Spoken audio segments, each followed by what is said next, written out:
Mon frère m'a trompé avec ma petite amie et l'a épousée 26 ans plus tard, ma fille m'a forcé à les affronter, mais ma réponse a laissé tout le monde sans voix.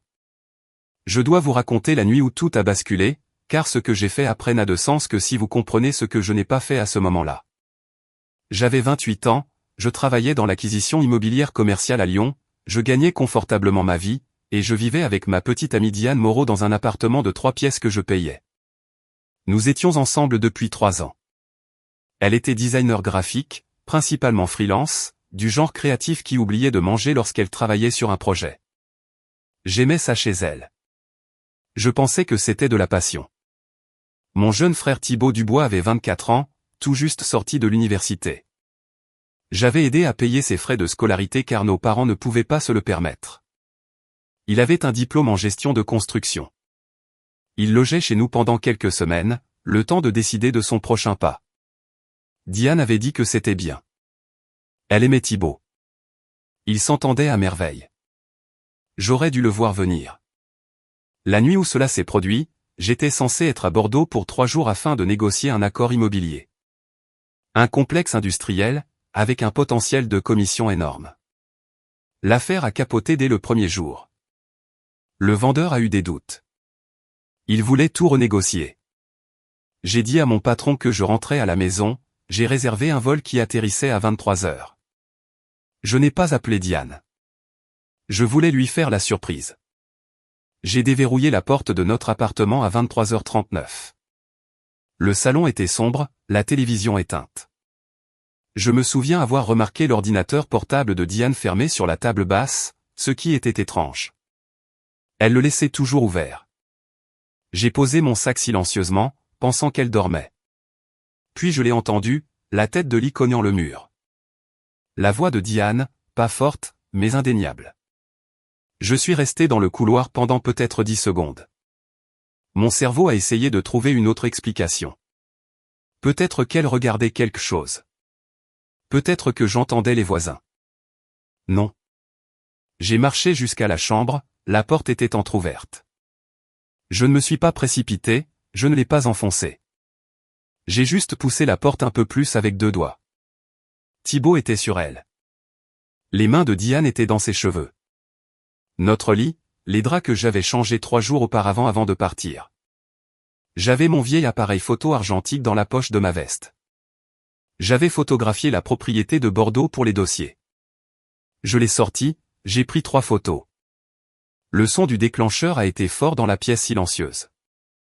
Mécanique, finale. Ils se sont figés tous les deux. Thibaut a tourné la tête, m'a vu là.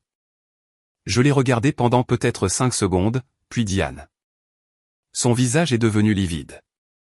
Sa bouche s'est ouverte, mais rien n'est sorti. Je n'ai pas dit un mot, pas un seul. Je me suis retourné dans le salon, et ramassé mon sac et je suis parti. J'ai refermé la porte derrière moi. J'ai entendu Thibaut crier mon nom alors que je marchais dans le couloir. Je ne me suis pas arrêté. Je n'ai pas regardé en arrière. J'ai conduit jusqu'à un hôtel près de l'aéroport, je me suis enregistré à 00h30.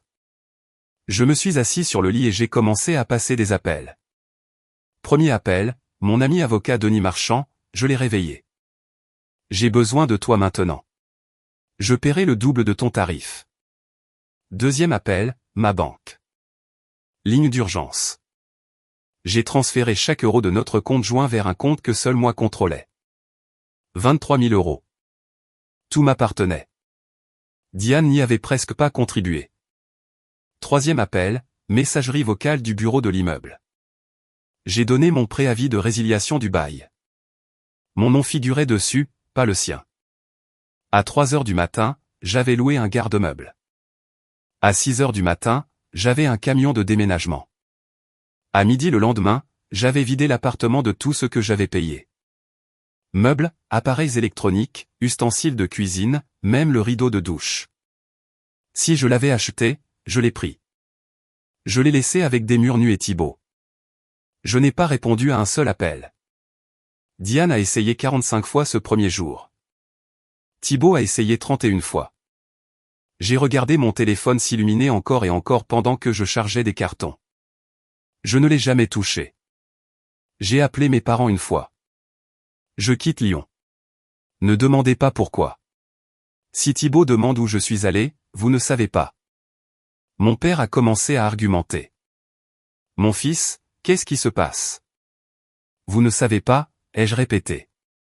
C'est tout ce que vous avez à dire. J'ai démissionné la semaine suivante, j'ai encaissé mes économies retraite, j'ai payé les pénalités fiscales, j'ai vendu ma voiture, j'ai coupé tous les ponts avec les amis que Diane et moi avions en commun, j'ai changé mon numéro, j'ai supprimé mes réseaux sociaux. J'ai répondu à exactement 0 tentative de contact. J'ai laissé une seule note sur le comptoir de l'appartement avant de rendre mes clés, gardez-le. Vous méritez. 3 semaines après cette nuit-là, j'ai chargé tout ce que je possédais dans un camion de location et j'ai roulé vers l'ouest. J'ai jeté un dernier regard sur la ville où j'avais bâti ma vie, puis j'ai pris la 7 en direction de Grenoble. Thibaut et Diane ont passé des mois à essayer de me trouver. Mon téléphone était coupé. Mes emails revenaient. Mes réseaux sociaux avaient disparu. Pour eux, j'avais cessé d'exister. Ce qu'ils ne savaient pas, c'est que je n'avais pas disparu. J'avais juste cessé d'être visible. Et dans le silence, j'ai commencé à construire quelque chose qu'ils ne verraient jamais venir. Grenoble a été brutal au début. Je vivais dans un studio de 37 mètres carrés qui sentait le moisi et les cigarettes du précédent locataire. Je travaillais 80 heures par semaine dans une société de promotion immobilière. J'ai commencé en tant qu'analyste. 28 ans. Je recommençais de zéro. Je mangeais des nouilles instantanées et je dormais 4 heures par nuit. Je m'en fichais. J'avais un objectif maintenant. Pas la vengeance. Pas encore. Juste la construction. Devenir quelque chose qu'ils ne pourraient pas atteindre. 3e année. J'ai conclu ma première affaire majeure. Un complexe d'appartements dans un quartier que tout le monde croyait mourant. J'ai vu ce qu'ils ne voyaient pas. Une nouvelle ligne de transport en commun approuvée. Une entreprise technologique à la recherche de bureaux à 3 km.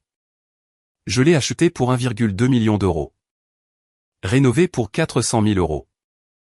Revendu 18 mois plus tard pour 3,8 millions d'euros. Mon bénéfice était de 340 000 euros. J'ai réinvesti chaque centime. À la 6e année, j'avais assez pour faire quelque chose auquel je pensais depuis cette nuit à l'hôtel. J'ai engagé un détective privé. Pas pour la vengeance, juste pour des informations. Découvrez ce qu'il est advenu de Thibaut Dubois et Diane Moreau. Où ils sont, ce qu'ils font. Je ne veux pas de contact, juste des faits. Le rapport est arrivé 3 semaines plus tard. Ils s'étaient mariés. 2e année après mon départ. Petite cérémonie. Thibaut travaillait dans la gestion de construction pour une entreprise à Lyon. Diane faisait toujours du design graphique, principalement en freelance. Revenu combiné d'environ 87 000 euros. Pas encore d'enfant. Il louait une maison de ville. Modeste mais stable. J'ai rangé le rapport dans un tiroir et je n'y ai plus pensé pendant 1 an. Mais je n'ai pas oublié. Année 8, j'ai remarqué quelque chose. L'entreprise de construction de Thibaut répondait à un appel d'offres pour un projet de rénovation, un développement à usage mixte au centre-ville de Lyon. Je connaissais le promoteur. Nous avions travaillé ensemble sur un projet à Grenoble. J'ai passé un appel. Rien d'évident. J'ai juste mentionné que l'entreprise de Thibaut avait de solides bases, un bon taux d'achèvement. Ils ont obtenu le contrat. Le projet s'est bien déroulé. Thibaut a été promu chef de projet principal. J'ai refait la même chose 2 ans plus tard et encore 3 ans après. Chaque fois que Thibaut ou Diane obtenaient une opportunité, un bon contrat, un client favorable, une relation importante, j'étais quelque part dans la chaîne. Pas directement, jamais de manière évidente, mais toujours là. À travers des sociétés écrans, des partenaires d'investissement, des personnes qui me devaient des faveurs. Ils pensaient que c'était de la chance, des compétences, du réseau. Ce n'était aucun de ces éléments. Année 12, j'ai commencé à acheter des propriétés à Lyon. Pas résidentielles, des immeubles de bureaux commerciaux, des espaces de vente au détail, l'infrastructure ennuyeuse à laquelle personne ne prête attention. Je les achetais par l'intermédiaire de SARL avec des noms comme Holding du Sommet et Capital des Carrefour. Rien ne me rattachait. Une de ces propriétés abritait une société de crédit immobilier. Opération modeste, focus régional. Année 14, Thibaut et Diane ont acheté leur première maison. Ils étaient si fiers. J'ai vu l'annonce via un contact mutuel que j'avais gardé sous surveillance. Une petite maison de 340 000 €, un bon quartier, enfin ils bâtissaient du capital. Ils ont refinancé par l'intermédiaire de cette société de crédit 2 ans plus tard. Ils ont obtenu un excellent taux, 3,2% quand la moyenne du marché était de 4,1%. Ils ont probablement pensé qu'ils avaient habilement négocié. Ils ne savaient pas que je possédais 60% du bâtiment d'où opérait leur prêteur. Ils ne savaient pas que je m'étais assuré que leur demande soit approuvée, avec des conditions favorables, des frais de clôture bas. Je leur ai construit une cage confortable, et ils n'en ont jamais vu les barreaux. À la 20e année, je valais 40 millions d'euros.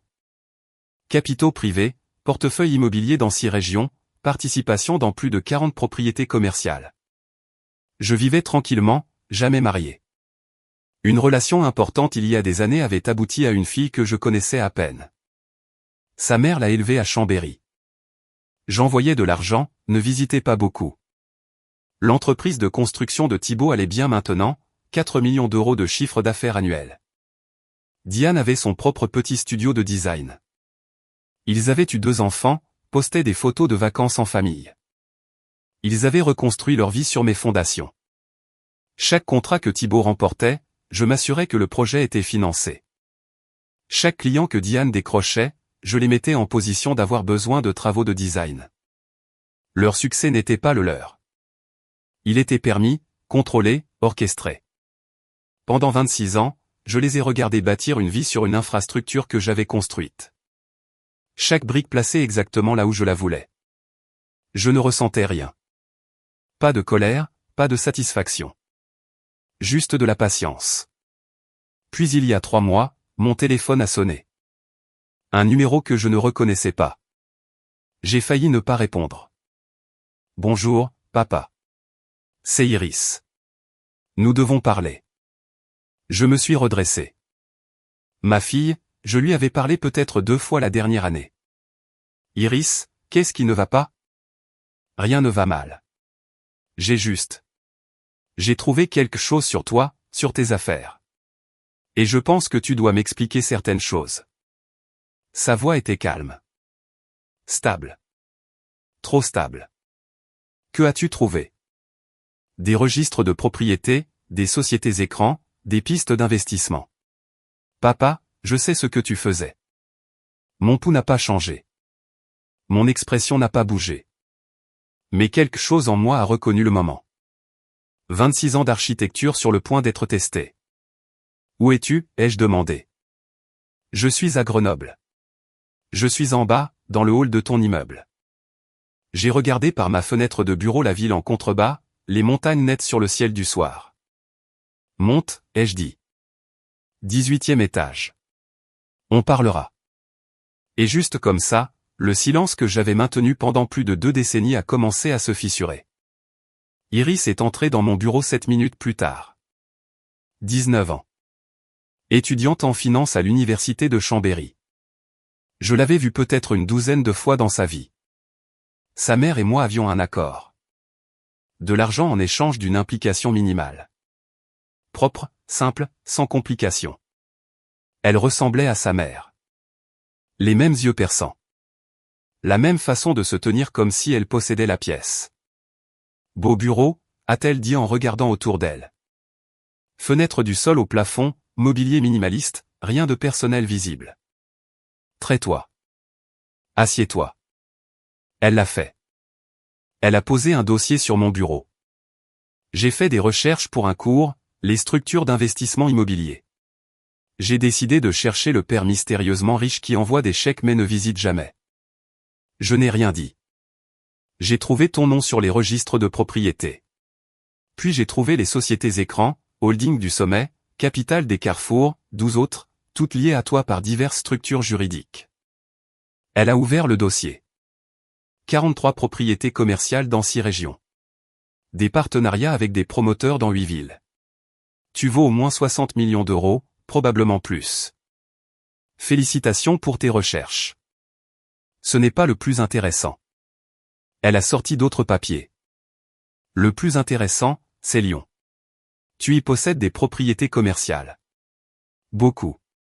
Et l'une d'elles abrite une société de crédit immobilier qui a approuvé un prêt pour Thibaut et Diane Dubois il y a 16 ans. J'ai gardé mon visage neutre. Dubois? Nom de famille courant. Thibaut Dubois, gestion de construction. Diane Dubois, design graphique. Mariée il y a 24 ans. Elle m'a regardé directement. Ton frère est ton ex-petit ami. Silence. Maman m'a dit que tu avais un frère avec qui tu ne parlais pas. Elle a dit qu'il y avait eu une brouille quand tu étais plus jeune. Elle n'a jamais donné de détails. Iris s'est penchée. Alors j'ai fouillé. J'ai trouvé d'anciennes archives de réseaux sociaux. Des photos d'avant que tu ne supprimes tout. Thibaut Dubois. Diane Moreau. Tous deux tagués dans ta vie jusqu'à tes 28 ans. Puis plus rien. Effacement complet. C'est de l'histoire ancienne.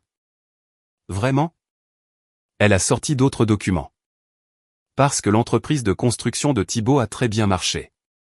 Presque tous les projets majeurs qu'ils ont décrochés ces 18 dernières années se connectent à des promoteurs ou des investisseurs de ton réseau. Le studio de design de Diane obtient des clients d'entreprises qui louent des espaces dans des bâtiments que tu possèdes. J'ai regardé les papiers. Elle avait fait un travail minutieux. Tu as contrôlé toute leur vie, a dit Iris. N'est-ce pas? Pourquoi cela t'importe-t-il? Parce que tu es mon père et parce que j'ai grandi en entendant parler de l'oncle que je ne rencontrerai jamais. Du père qui ne voulait pas être là. Maman a fait croire que tu te fichais des gens. Mais ça, elle a désigné les documents, ce n'est pas de l'indifférence. C'est tout autre chose. Je me suis levé, me suis dirigé vers la fenêtre. Ils ont fait un choix il y a 26 ans. J'ai fait le mien. Fin de l'histoire. Non. La voix d'Iris était ferme. Tu n'es pas seulement parti. Tu les as observés, influencés. Pourquoi? Je n'ai pas répondu. J'ai contacté Thibaut, a-t-elle dit. Je me suis retourné. Tu as fait quoi? Je lui ai dit que je suis ta fille. Que je t'avais trouvé. Il a semblé choqué que tu aies un enfant. Ému. Il a dit qu'il avait essayé de te retrouver pendant des années après ta disparition. Qu'il avait fait une terrible erreur et voulait s'excuser. Il peut garder ses excuses. Je pense que tu devrais l'écouter. Je ne veux pas. Iris s'est levée. Je pense que tu as peur. Excuse-moi. Tu as peur de les affronter. C'est pourquoi tu as construit ce système élaboré à la place. Tu peux contrôler leur vie à distance, mais tu ne peux pas supporter d'être dans la même pièce. Tu ne sais pas de quoi tu parles. Alors prouve-le. Rencontre-les. Affronte-les. Dis-leur ce que tu as fait. Non. Elle est venue à mon bureau tous les jours pendant une semaine. Persistante, implacable, elle a refusé d'abandonner. Une seule réunion, a-t-elle finalement dit le 6e jour. Un lieu neutre. Je serai là.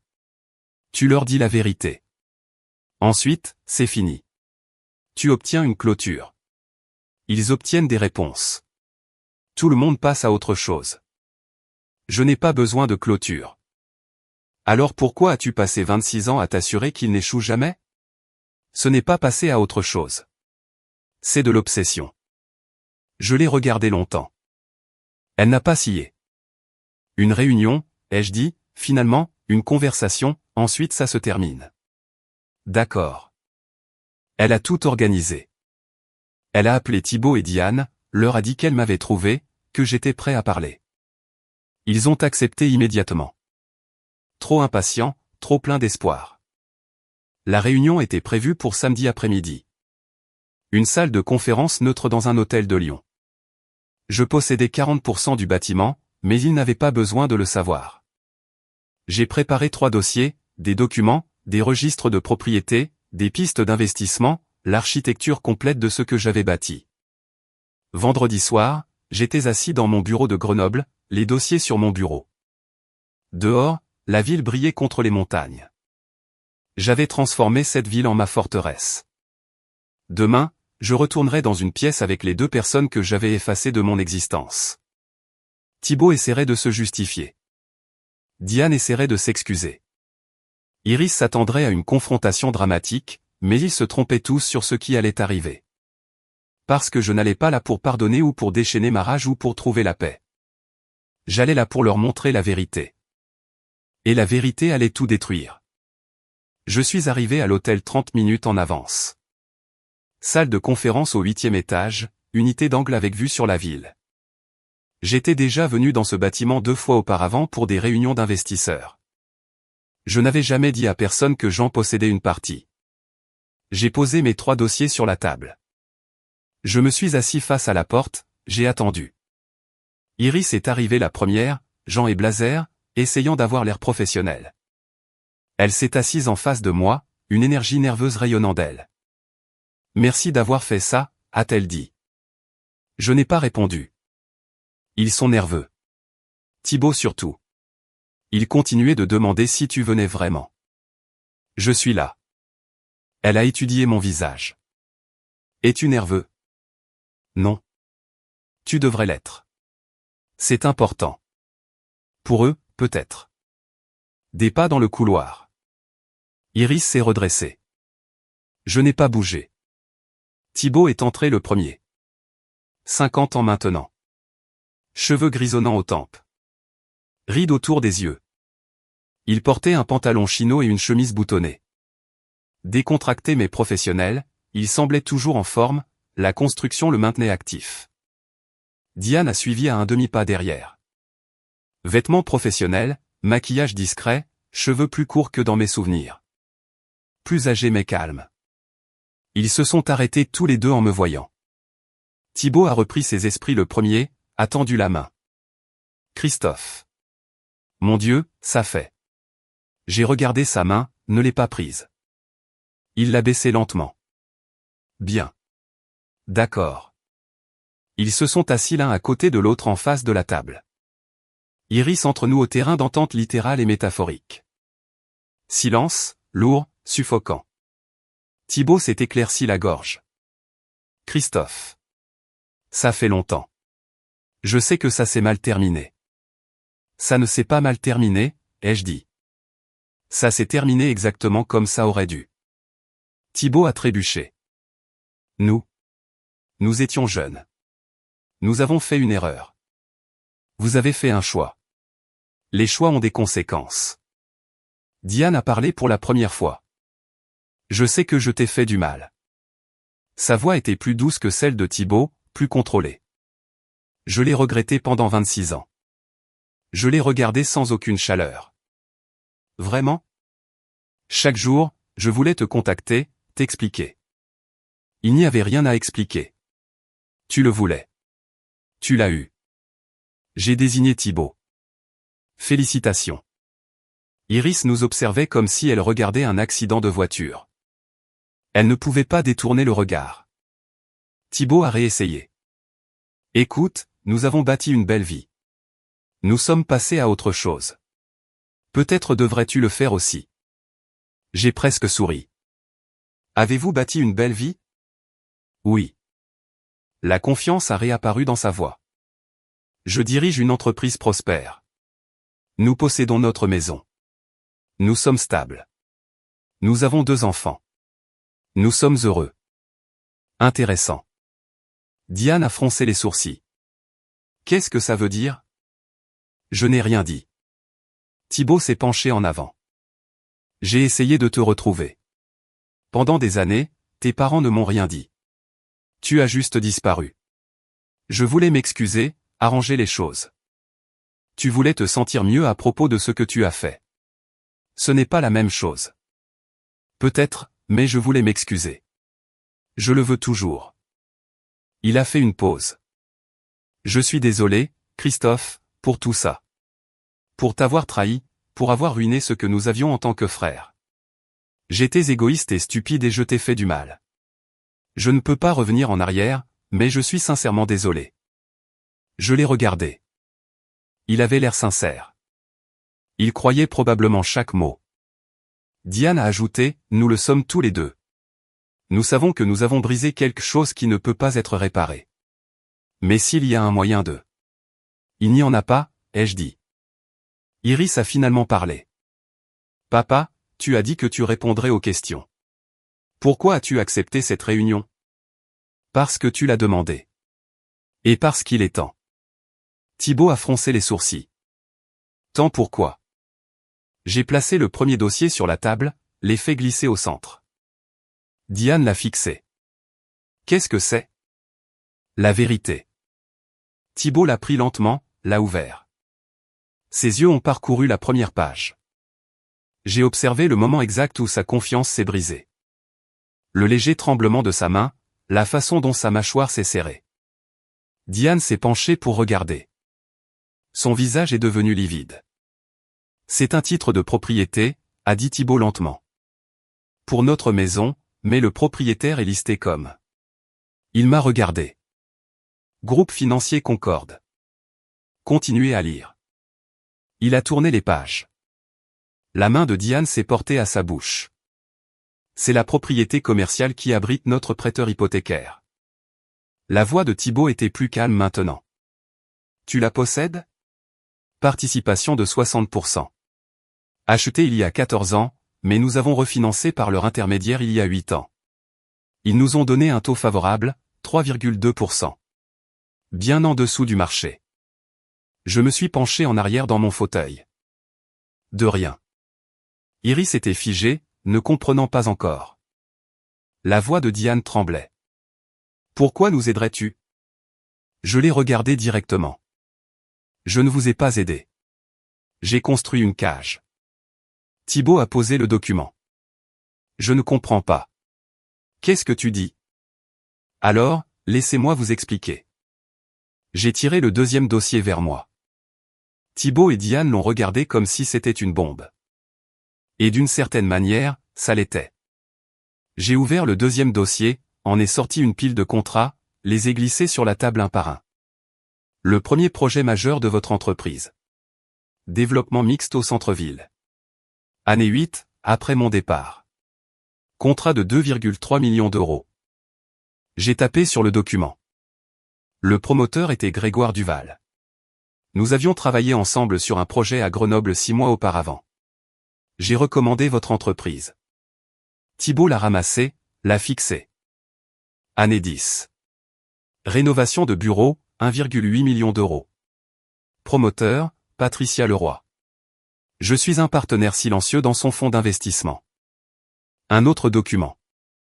Année 13. Extension d'un complexe commercial, 4,2 millions d'euros financé par Capital Montagne. J'en possède 30%. Les mains de Thibaut tremblaient maintenant. Tu dis que... Je dis que chaque contrat majeur que votre entreprise a remporté ces 18 dernières années est lié à mon réseau. Des promoteurs avec qui je travaille, des investisseurs que je connais, des projets dans lesquels j'avais des participations.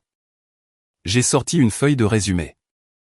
15 projets, 31 millions d'euros de valeur totale de contrat. Votre part était d'environ 4,8 millions d'euros sur 18 ans. La voix de Diane était à peine un murmure.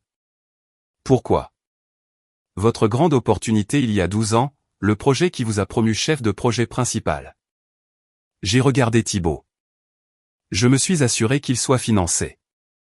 Me suis assuré que les spécifications favorisent votre offre. Me suis assuré de son succès. C'est impossible. Nous avons gagné ces contrats. Nous avons fait du bon travail. Vous avez fait un travail adéquat. Mais vous avez obtenu les opportunités parce que je les ai créées. Iris a pris la parole, sa voix tendue. Papa, c'est... Je n'ai pas fini. J'ai ouvert le troisième dossier. Celui-ci était plus épais. Diane, ton studio de design. Tu as décroché ton premier client corporatif majeur il y a 11 ans. Forfait de branding pour une société de gestion immobilière. Diane a fermé les yeux. Cette entreprise opère depuis un bâtiment que je possède. Ton deuxième client majeur, start-up technologique, année 13. Il loue des bureaux dans une de mes propriétés. J'ai mentionné aux gestionnaires d'immeubles qu'ils avaient besoin de travaux de design. J'ai étalé les documents, titres de propriété, pistes d'investissement, accords de partenariat, lettres de crédit, enregistrement de sociétés écrans, 43 propriétés commerciales dans 6 régions, plusieurs SARL, participation dans des projets de développement, fonds d'investissement. Société de gestion immobilière. Rien qu'à Lyon, je possède ou ai des participations importantes dans 17 propriétés. Thibaut s'est levé brusquement, sa chaise raclant le sol. C'est insensé. Assieds-toi. Tu ne peux pas juste. Tais-toi. Il l'a fait, lentement. Tout ce que vous avez construit, ai-je dit, ma voix était calme, reposée sur une infrastructure que j'ai créée. Votre succès n'a jamais été le vôtre. Il était permis, contrôlé. Chaque opportunité, chaque coup de chance, chaque bonne affaire, j'étais quelque part dans la chaîne. Pas directement, jamais de manière évidente, mais toujours là. Diane pleurait maintenant. Des larmes silencieuses coulaient sur son visage. Pourquoi? Pourquoi ferais-tu ça? Parce que vous m'avez pris quelque chose. J'ai regardé entre eux. Alors, je vous ai tout pris. Vous ne le saviez juste pas encore. La voix d'Iris s'est brisée. Tu as été le marionnettiste pendant 26 ans. Pas joué. Exécuté. Thibaut a claqué sa main sur la table. Que veux-tu? De l'argent? Des excuses? Nous t'avons donné des excuses. Que te faut-il de plus? Je ne veux rien de vous. Je n'ai jamais voulu. Diane a essuyé ses yeux. Alors pourquoi nous dire ça maintenant? Pourquoi révéler cela? J'ai regardé Iris. Parce qu'elle m'a demandé de vous affronter. Donc je le fais. Le désespoir de Thibaut était palpable maintenant. D'accord. D'accord. Donc tu nous as aidés. Tu as contrôlé les choses. Bien. On comprend. Mais nous avons quand même travaillé dur. Nous avons quand même bâti quelque chose. Nos enfants. Notre vie. C'est réel. Est-ce que ça l'est? Oui. La voix de Thibaut s'est élevée. Oui, c'est réel. Quoi que tu aies fait en arrière-plan, nous avons quand même vécu nos vies. À crédit. Le silence est tombé comme un coup près. La voix de Diane était à peine audible. Qu'est-ce que ça veut dire? J'ai sorti mon téléphone. Les yeux de Thibaut se sont écarquillés. Qu'est-ce que tu fais? Terminer ce que j'ai commencé il y a 26 ans. J'ai passé un appel. 30 secondes, 5 mots. Annuler tout. Effet immédiat. Confirmé. Quand j'ai raccroché, Thibaut me regardait comme un étranger. Qu'est-ce que tu viens de faire? A exigé Iris. Je me suis levé, et boutonné ma veste. J'ai retiré le filet de sécurité. Tout ce que j'ai construit pour vous, les contrats, les approbations, les conditions favorables, les connexions, tout cela prend fin aujourd'hui. Thibaut s'est levé d'un bond. Tu ne peux pas. Je le peux. Et je l'ai fait. J'ai ramassé mes dossiers. Les contrats en cours dans votre pipeline, ils seront annulés dans les 48 heures. Financement retiré, projet réaffecté. Votre entreprise perdra 80% de son travail actuel dans les 30 jours. Le visage de Diane est devenu livide. La maison, les termes du prêt hypothécaire autorisaient le rappel sous certaines conditions. Ces conditions sont maintenant actives. Vous avez 90 jours. Tu nous détruis, a chuchoté Diane. Je l'ai regardé une dernière fois. Non, je vous laisse tomber. Thibaut s'est avancé vers moi. Tu ne peux pas faire ça. Nous avons des enfants, des petits-enfants. Tu fais du mal à des innocents. Vos choix m'ont fait du mal quand j'étais innocent. Ça ne vous a pas arrêté. Nous étions jeunes et stupides. Et maintenant, vous êtes vieux et ruinés. La froideur dans ma voix a fait que tout le monde s'est figé. Iris s'est levée, son visage un mélange d'horreur et d'admiration. C'est trop. Ils seront ruinés. Oui, ai-je dit simplement. C'est le but. Iris m'a regardé comme si elle ne m'avait jamais vu. Je voulais que tu les affrontes, pas que tu les détruises. Je les ai affrontés. Voilà à quoi ressemble une confrontation quand on a eu 26 ans pour se préparer. La voix de Thibaut s'est brisée. Je suis ton frère. Tu l'étais. Puis tu ne l'étais plus. Maintenant, tu n'es qu'une erreur que je corrige. Il a fait un pas vers moi. S'il te plaît, je t'en supplie. Nous allons tout perdre. La maison, l'entreprise, nos économies. Oui. Diane s'est levée sur des jambes tremblantes. Nos enfants viennent d'acheter leur première maison. Ils ont des prêts étudiants. Ils essaieront de nous aider et ils ne peuvent pas se le permettre. Ce n'est pas mon problème. Comment peux-tu être si cruel? Sa voix s'est élevée. Nous avons fait une erreur. Une seule. Il y a 26 ans. Et j'ai passé 26 ans à m'assurer que vous ne l'oubliez jamais. Vous ne saviez juste pas que vous vous souveniez. Le visage de Thibaut s'est froissé. Vraiment froissé. J'ai regretté chaque jour. Chaque jour, Christophe. J'ai détruit notre relation. Je le sais. Mais ça, c'est diabolique. Non, ce sont des conséquences. J'ai ramassé mes dossiers, les ai rangés sous mon bras, me suis tourné vers la porte. La voix de Diane s'est brisée derrière moi. Comment peux-tu vivre avec ça? Je me suis arrêté, ne me suis pas retourné. Facilement. Je dors bien. Et vous? Silence. Je suis sorti. Iris m'a suivi dans le couloir. Ses pas étaient rapides, incertains. Papa, arrête. J'ai continué à marcher vers l'ascenseur. Papa. J'ai appuyé sur le bouton. Quoi? Que va-t-il leur arriver maintenant? Ils se reconstruiront ou pas? Ce n'est pas mon problème. Leur famille? Non, Iris. Ce sont des étrangers qui partagent mon sang. Il y a une différence. L'ascenseur est arrivé. Je suis entré. Elle a suivi. Et nous, a-t-elle demandé doucement alors que les portes se fermaient. Je l'ai regardé. Vraiment. Je l'ai regardé. C'est ton choix. Je ne t'ai pas demandé de me trouver, mais tu l'as fait. Si tu veux une relation, je suis prêt à essayer, mais tu dois comprendre qui je suis. Je crois que je viens d'apprendre exactement qui tu es. L'ascenseur est descendu en silence. Quand les portes se sont ouvertes dans le hall, elle n'a pas bougé. J'ai besoin de temps, a-t-elle dit, pour digérer ça. Prends tout le temps dont tu as besoin.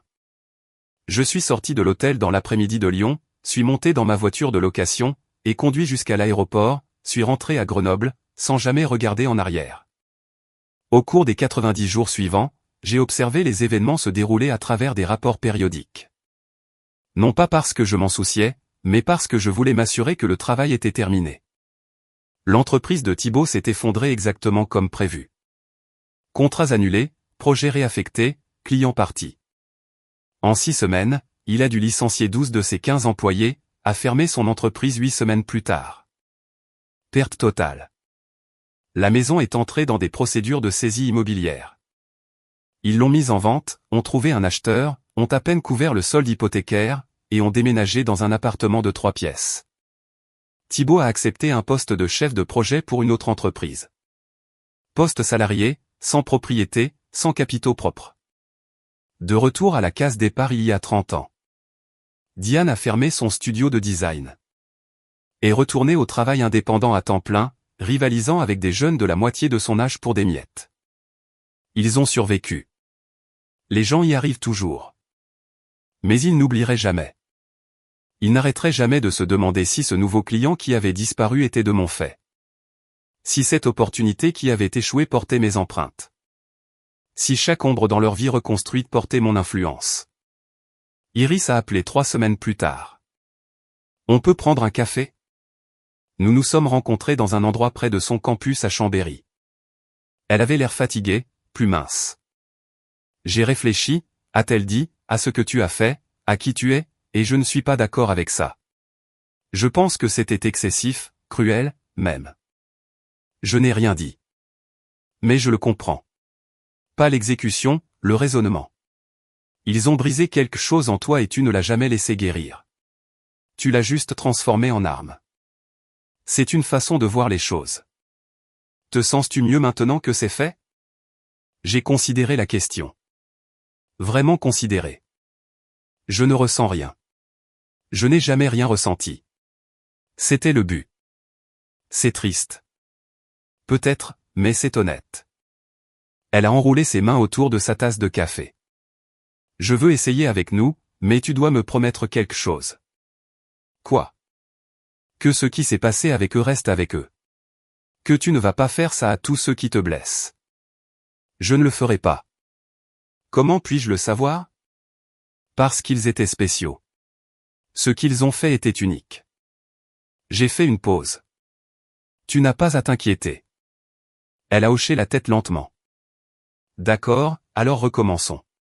Une vraie relation. Plus de silence. D'accord. Nous avons parlé pendant 2 heures de sa vie, de ses études, de ses projets. De la mienne, la vraie version, pas l'échec aseptisé et la distance. Ce n'était pas parfait, mais c'était réel. Je suis sorti de ce café dans l'après-midi de Chambéry, les montagnes nettes sur le ciel. Quelque part à Lyon, Thibaut et Diane ramassaient les morceaux d'une vie que je leur avais prêtée pendant 26 ans. Ils survivraient. Ils y arrivent toujours. Mais ils n'oublieraient jamais. Ils n'arrêteraient jamais de se demander si chaque ombre portait mes empreintes. Si chaque porte fermée avait ma main derrière elle. Si l'homme silencieux qui était parti sans un mot avait jamais cessé de veiller. Et c'était suffisant. Je n'avais pas besoin qu'il soit détruit. J'avais besoin qu'il sache. Qu'il comprenne que l'homme qui avait disparu il y a 26 ans n'avait jamais cessé de calculer, n'avait jamais cessé de construire, n'avait jamais cessé d'attendre. La vengeance n'est pas une question de colère. Ce n'est pas une question de justice ou d'équité ou de règlement de compte. C'est une question de précision. Et la mienne était parfaite.